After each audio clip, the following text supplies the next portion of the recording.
Share market account ओपनिंगसाठी आवश्यक कागदपत्रे. चला, शेअर मार्केटमध्ये कुठले डॉक्युमेंट लागतील हे मी तुम्हाला आता दाखवून देतो.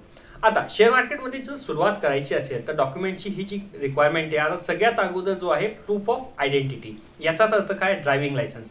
तुमचं ड्रायव्हिंग लायसन्स झालं, पासपोर्ट झालं, आधार कार्ड झालं, वोटर आय डी कार्ड झालं, हे तुमची आयडेंटिटी दाखवतात. तर याची सगळ्यात अगोदर एक गरज आहे. दुसरी गोष्ट आहे इथे प्रूफ ऑफ ॲड्रेस. आता प्रूफ ऑफ ॲड्रेसमध्ये काय काय येईल? तुमचं पासपोर्ट येईल, किंवा तुमचं लाईट बिल स्वतःच्या नावावर असेल तर, टेलिफोन बिल जर तुमचं लँडलाईन असेल स्वतःच्या नावावर, किंवा अगेन आधार कार्ड असेल तर.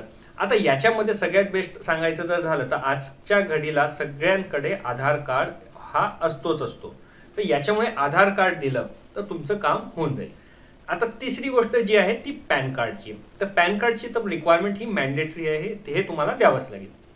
नेक्स्ट, आता जी चौथी रिक्वायरमेंट आहे प्रूफ ऑफ बँक अकाउंट. तर बँक अकाउंट तुम्हाला दाखवायचं असेल तर इथे कॅन्सल चेक द्यावा लागतो. याचा तसा की चेक घ्यायचा, ब्लँक चेक घ्यायचा, त्याच्यावरती डबल लाईन मारायची, कॅन्सल्ड असेल म्हणून तो चेक तुम्हाला द्यायचा असेल. खूप सारे लोक म्हणतात की आमच्याकडे कॅन्सल चेक नाही किंवा चेकबुकच नाही आहे, आमच्याकडे पासबुक आहे. तर काय करायचं? पासबुक घेऊन जायचं, इथून जायचं आणि बँकेकडे म्हणजे ते अटेस्ट करून आणायचं की तुमचा जो पण पहिला आणि शेवटचा पान आहे त्याची झेरॉक्स काढून घ्यायची आणि बँकेकडनं ते कन्फर्म करून तो देऊन द्यायचं. तर तेही तुम्हाला चालेल. तर इथे बँक अकाउंट असणं गरजेचं आहे.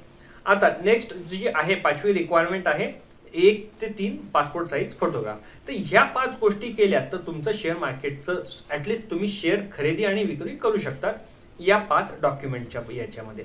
आता सगळ्यात मेन अगेन या सगळ्या फोटो कॉपीज आहेत, तुम्ही झेरॉक्स काढले आहेत, तर प्रत्येक झेरॉक्सवर तुमची साईन असणे हे गरजेचं आहे. तर तुम्ही या गोष्टी लक्षात ठेवायला पाहिजे.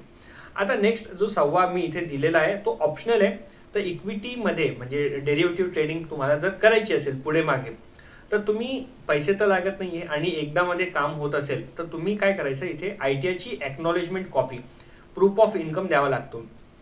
तर इथे तुम्ही ITIचं तुम्ही एकतर तो ॲक्नॉलेजमेंट देऊन द्या किंवा मागच्या 6 महिन्याचं तुमची जी बँक अकाउंटची स्टेटमेंट आहे ती तुम्ही बँकेकडे जा, त्यांच्याकडनं 6 महिन्याचं काढून घ्या आणि त्याच्यावरती बँकेचा सही शिक्का घेऊन घ्या. तर या गोष्टी पण प्रूफ ऑफ इन्कममध्ये म्हणजे कन्सिडर केल्या जातात. तर याच्याने तुमचं ते एक सेगमेंट चालून जाईल.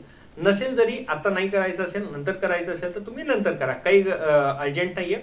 तर इथे हे जे ॲटलिस्ट पहिले 5 आहे ते मॅन्डेटरी आहे. त्याच्यापैकी पण आधार कार्ड तुम्ही देत असाल तर 4 गोष्टींमध्ये तुमचं काम होऊन जाईल.